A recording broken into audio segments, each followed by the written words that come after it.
penanganan ikan yang sakit, saya kira setiap farm punya resep sendiri-sendiri, ya kan? Untuk menanggulangi ikan yang sakit dan minimalisir kematian ikan. Itu kan hubungannya dengan kerugian. Iya, betul. Jadi rahasianya pada penanganan treatment ikan yang sakit, kena jamur, kena kutu dan lain-lain sebagainya. Jadi kita boleh ya lihat resepnya dari Koi Zahro Koi Farm Malang ini, resepnya untuk penanganan ikan-ikan yang sakit, obatnya apa saja. Oke Mas, mari Mas. Yuk. Di mana tempatnya? Nah ini tak siapkan. Ini ada produk-produk, tapi saya nggak tahu ini untuk apa. Ini rahasia Zahro Koi untuk dibongkar semua. Dibongkar semuanya untuk menanggulangi ikan yang sakit. Itu bagaimana Mas, bisa diperjelaskan satu persatu ini? Yang jelas ini bukan endorse ya. Ya bukan, kita nggak dibayar ini sama merek-merek ini. Jadi untuk ini Albayo, biasanya kita untuk pengiriman Mas. Oh Albayo. Jadi pasti tahu semua. Albayo itu pasti tahu apa fungsi Albayo. Jadi untuk pengiriman waktu di plastik kantong, di kantong kasih itu, kasih oksigen. Ini berarti ini untuk stres ya? Ya, untuk penanggulangan stres. Biar ikan tidak stres ya. Di jalan ya. Terus kalau yang ini? Itu skin flash. Skin flash. Ini skin flash. Skin flash. Petani wajib punya. Petani wajib punya. Menurut saya. Oh, menurut Zahro Koi, petani wajib punya obat ini. Ini untuk apa ini Mas? Jadi ini fungsinya untuk penanganan parasit. Parasit. Termasuk kutu? Enggak. Bukan. Kutu beda. Jamur? Beda. Oh beda. Oh, saya kira penyakitnya ikan koi itu cuma kutu sama jamur. Ternyata ada parasit. Terus jadi, untuk pemakaian? Jadi ikan yang dari sawah, tergantung dari size. Yang size 25 cm, ini standarnya kalau saya jarang menggunakan aturan yang di sini 100%. Jadi tidak pakai aturan dosis ini? Pakai, tapi di prakteknya itu kadang kita beda-beda gitu loh. Sesuai pengalaman ya? Sesuai pengalaman gitu, saya aplikasi sendiri. Ini kalau menurut saya pemakaiannya, kalau size 25 cm ke atas, saya menggunakan 30 ml per 1 kubik. Untuk 1 kubik air? 1 kubik air. Dikasih? 3 tutup. 3 tutup botol ini ya? 3 tutup botol itu. Gitu. Berarti dari sawah masuk bak karantina, di bak karantina dikasih ini? 3 tutup. 3 tutup. Yang size di atas 25 cm. Terus pakai aerator aja ya? Aerator. Ini aplikasinya 8 jam sekali, saya kuras total. Jadi 8 jam dikuras total, air ganti 100%? 100%. Terus dikasih lagi? Kasih lagi 3 kali. Berarti itu 3 hari berarti? Enggak, 1 hari 1 malam, 24 jam. 24 jam? Iya, 8 jam sekali. Oh, 8 jam sekali. 8 jam. Nah, itu tidak boleh terkena sinar matahari dan garam. Oh, nggak boleh dicampur garam? Nggak boleh. Kalau seandainya tidak tahu, tercampur garam, fatal ya? Ikan itu tidur terus mati kalau kena campuran garam. Pengalamannya gitu. Pengalamannya kalau ini sampai tercampur garam, ikannya ketiduran selamanya. Nah, kalau Medivlog setelah ini ya, 1 hari selesai. Kalau ini dari sawah loh Mas ya? Iya, proses dari sawah, dikasih ini 8 jam sekali selama 3 kali ya? Ya, selama 3 kali. Selama 3 kali, 8 jam sekali kasih ini, setelah itu dikuras 100%, baru dikasih Medivlog ini. Medivlog. Ya. Nah, Medivlog ini untuk apa Mas? Nah, Medivlog sendiri ini biasanya apa ya? Saya sendiri tidak pernah baca keterangannya. Gitu. Bener, saya ini walaupun obat apa, jarang saya baca keterangannya. Biasanya saya langsung praktekkan. Dilihat reaksi ikannya ya? Reaksi ikannya. Ini, jadi ini cuma sehari aja. Ini untuk Medivlog. Untuk reaksi ikan seperti apa diharapkan dikasih ini? Medivlog ini ikan itu cenderung tenang, tidak naik ke atas. Oh gitu. Ya, terus turun. Pada waktu di karantina ya? Nah, karantina. Ini cuma dikit aja kok ini. Pemakaiannya berapa? Tutup botol? Satu tutup aja. Satu tutup? Ya, untuk satu kubik air? Satu kubik air. Saya menggunakan satu tutup. Nah, terus waktu itu setelah ini kita baru, ini dikuras total. Oh ini dikuras total? Setelah ini? Ya, setelah ini dikuras total, ganti air baru? Ganti baru garam. Garam masuk? Garam masuk. Mulai awal nggak ada garam sama sekali ya? Nggak ada. Oh, baru garam umur masuk. hari ketiga itu baru garam masuk. Hari ketiga garam masuk. Garam masuk. Terus dikasih tambahan apa lagi, Mas? Garam masuk itu kalau size di atas 25 cm saya menggunakan di TDS meter itu sekitar 2000 ppn. Gitu. Itu sampai apa ya? Sampai benar-benar ikan itu benar-benar saya nyatakan sehat gitu. Dikasih garam aja berarti terakhir. Garam itu terakhir, dan waktu 4 hari sebelum dijual itu benar-benar harus diseleksi.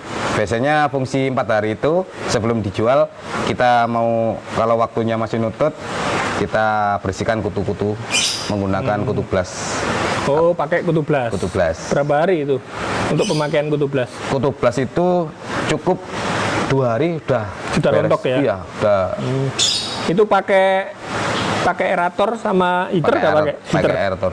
Enggak pernah pakai heater. Oh, nggak pernah pakai heater? Pakai heater itu kalau penanganan ikan sakit jamur. Oh, jamur. Hanya jamur ya? Jamur. Selain jamur itu tidak pernah pakai heater. Oh gitu. Jadi di sini itu untuk penanganan khusus jamur pakai heater. Kalau untuk kutu itu dilarang pakai heater. Enggak, saya enggak melarang, tapi saya tidak pernah memakai. Oh, tidak gitu, memakai. Ya karena saya waktu sharing-sharing dengan teman-teman farm yang lain, itu katanya untuk kutu itu memang nggak boleh pakai heater, karena kalau pakai heater kutunya itu tambah gemuk, Mas. Jadi ada yang menyarankan seperti itu, kalau kena kutu jangan pakai heater, karena kalau pakai heater kutunya makin gemuk. Gitu. Jadi, saya menggunakan kutu plus 2 kali aplikasi, itu sudah beres, Mas.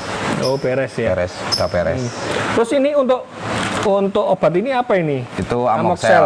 Biasanya ikan kalau luka, kadang ikan di karantina, kadang nabrak kaca. Kalau yang menggunakan kaca, intinya untuk luka.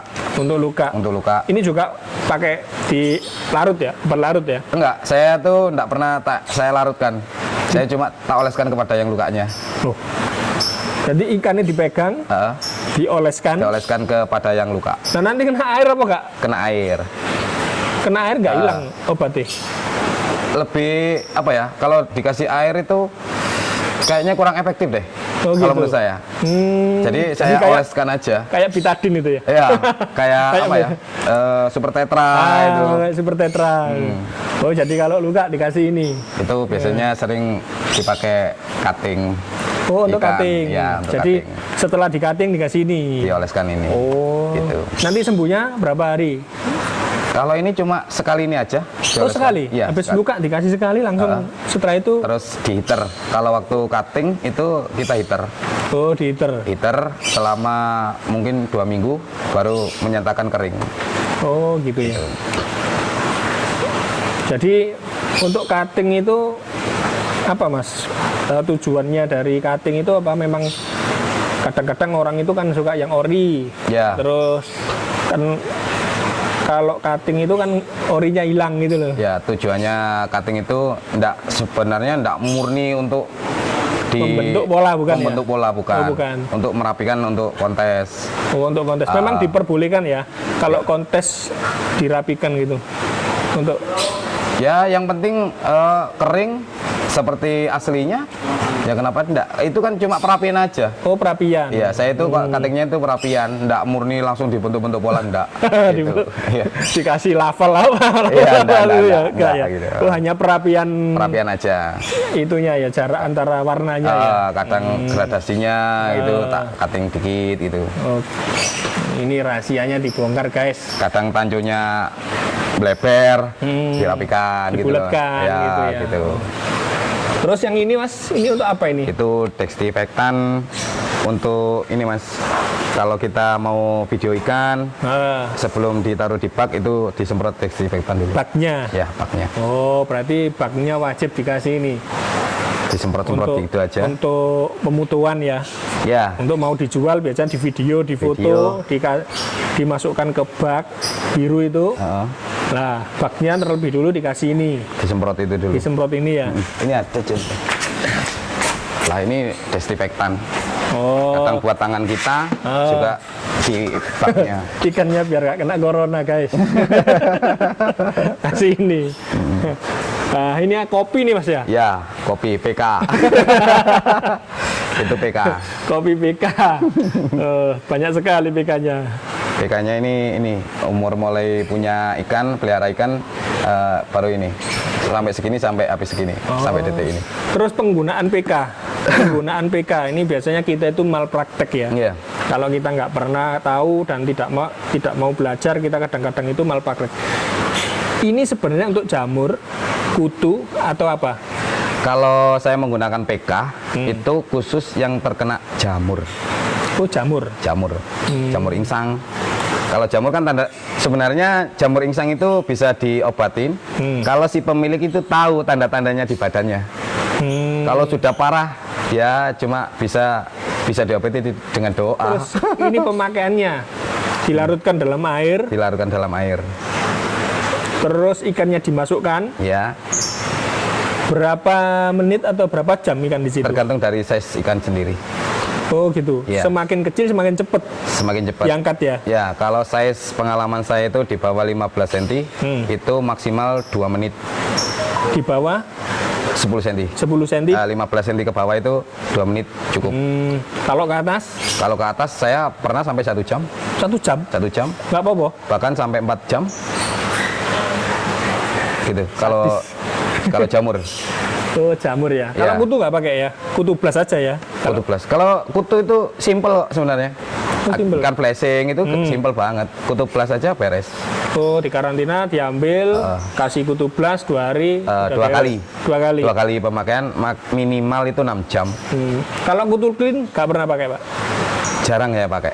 Oh, jarang pakai ya? Kalau untuk di kolam filter saya menggunakan beda lagi obatnya, pakai dimilin. Dimilin? Dimilin. Jadi kalau kolam filter berarti kolam-kolamnya penghobi-penghobi itu yang kolam sudah jadi ya, itu. Saya menggunakan dimilin. Itu ya apa langsung dimasukkan kolam? Masukkan kolam. 4 hari ikan puasa. Setelah 4 hari, setelah dimilin 4 hari, kan puasa. Terus dikasih lagi kedua. Untuk di sarang-sarangnya itu biar mati semua. Dimilin modelnya sasetan seperti ini. Sasetan seperti itu. Terus saya habis stoknya. Nah, ini tadi apa ini? Itu aplikasinya sama ini Mas, sama PK. Oh, saya itu menggunakan quarantine mat. Kalau selain enggak apa-apa ya menyebutkan merek ya. Oh, nggak apa-apa, bebas. Walaupun kita kan nggak dibayar ya. Iya. Kita kan kerjanya ikhlas. Iya. siapa tahu nanti yang punya pabrik ini telepon saya. Iya. Juga endorse ke saya. Oh, iya. Jadi ini gandengannya ini. Iya, betul. Ini apa ini? Quarantine mat. Quarantine mat. Nah, di mix sama PK untuk menghilangkan jamur Mas ya. Jamur insang. Terus yang tadi Mas penasaran yang apa? Dimilin. Dimilin. Nah, dimilin itu per 1 kubik air berapa Mas? Saya itu kolam itu ya. Saya itu pertama tak timbang-timbang. Oh, jadi nggak ada dosis pasti ya? Iya, tak timbang-timbang. Oh, saya itu separuh sendok teh. Kalau untuk kolam ini. Ini kolam mungkin yang tadi itu ya, separuh sendok teh. Terus saya larutkan dulu sama air. ember. Terus langsung saya lempar. Itu aja, masukkan aja. Kolam atau di filter? Ya di kolam. Di kolam. Kolam itu kan kena filter nanti. Gitu. Tapi pengaruh warna air enggak? Enggak ada. Oh, enggak ada ya? Enggak ada. Jadi jika dalam 1 hari kasih satu kali. Intinya sekali masuk itu 4 hari puasa pertama. Oh. Terus hari keempat masuk ke hari kelima dikasihkan lagi seperti itu lagi. Intinya puasa 8 hari ikannya. Oh, berarti 2 kali. 2 kali. Jadi dimasukkan hari ini dimasukkan. sesuai dosis setengah sendok teh tadi dengan dilarutkan air. Setelah itu ikan langsung puasa selama 4 hari. Setelah itu dikasih lagi seperti dosis semula, dimasukkan lagi terus puasa lagi 4 hari. Nah, setelah itu baru bisa dikasih makan. Hari ke-9 baru makan gitu. Nanti sudah nggak flashing ya nanti ya? Iya udah. Kalau penanganan jamur itu mudah sih sebenarnya. Penanganan kutu itu mudah ya? Banget. Itu juga bisa membunuh mungkin telur-telur kutu yang ada kalau yang kedua itu tujuannya gitu. Yang kedua tujuannya itu. Kalau yang pertama untuk tujuannya ke ikannya. Kalau yang kedua ke kolamnya. Biasanya saya separuh di kolam, separuh airnya di chamber. Biasanya gitu. Gitu ya. Ini sudah diulas semua ini. Ini aplikasinya ini Mas. Jadi masuk ini pakai PK dilarutkan dalam air toh. Itu aeratornya itu harus ekstra banter. Ekstra kuat ya. Jadi banyak yang kadang pengalaman yang awal-awal ya, yang sering itu ikan sudah parah. Kalau sudah parah 5 detik aja. Kalau sudah kena jamur ringsang 5 detik aja dipindah dari bak ke satunya itu sudah mati biasanya. Gitu. Sudah mengkos mekrok banget ringsangnya itu. Gitu. Jadi sebenarnya jangan sampai parah itu lihat badannya dulu. Jamur ringsang itu sudah bisa dilihat dari badan nggak Mas sebenarnya? Dari apa Mas ciri-cirinya kalau kena jamur ringsang? Atau dari menyendiri ikannya? Ya, kalau menyendiri itu sudah umum ya? Agak kelewatan. Sudah kelewatan? Sudah kelewatan. Berarti untuk mengetahui dini itu ya apa Mas? Tidak ada bahan ya? Atau kita tarik ikan nih, kita ambil? Dilihat itu sudah kelihatan nggak sebenarnya? Dari tampilan ikannya di dalam kolam itu sudah kelihatan? Biasanya ada di badan itu ada bercik merah sedikit, terus agak mau jamur, itu langsung angkat aja. Gitu. Kalau sudah mojok naik itu sudah kelewatan sebenarnya. Sebenarnya susah ditolong ya kalau seperti itu. Biasanya sudah dengan obat doa aja. Kalau sudah mojok, siripnya udah ngimpet gini, itu udah kelewatan sebenarnya. Iya. Alhamdulillah ya, hari ini kita dapat ilmu banyak dari masternya Zahra Koi yang ada di Malang. Ya perlu kita ketahui Zahra Koi itu pemiliknya adalah pondok pesantren apa itu Mas? Biharu Bahri Asali Fatoili Rohma. Yang terkenal di Masjid Iban. Ada yang Lawang Sewu, Pintu Seribu. Gitu. Jadi pemiliknya Zahra Koi secara umum pondok pesantren. Dan saya ini hanya mengurus. Pengurusnya ya, direkturnya di sini. Mengurus di sini. Mengurus di Zahra Koi. Oke, terima kasih untuk waktunya Mas berbincang-bincang hari ini, memberikan waktu kepada tim Koi TV Indonesia untuk mereview kolam dan ikut panen ikan tadi walaupun cuma sedikit Mas ya. Untuk sampel-sampel aja. Iya, untuk sampel-sampel saja kita sudah bisa merasakan serunya untuk budidaya ikan koi. Saya ucapkan terima kasih kepada sahabat-sahabat Koi TV yang sudah meluangkan waktu untuk melihat video-video dari channel Koi TV Indonesia. Juga jangan lupa subscribe yang belum subscribe channel Koi TV Indonesia, juga channelnya Zahra Koi. Zahra Koi juga punya channel. Iya. Subscribe dan tombol lonceng agar kalian tidak ketinggalan video-video terbaru dari kami. Oke, saya akhiri. Wassalamualaikum warahmatullahi wabarakatuh. Waalaikumsalam warahmatullahi wabarakatuh.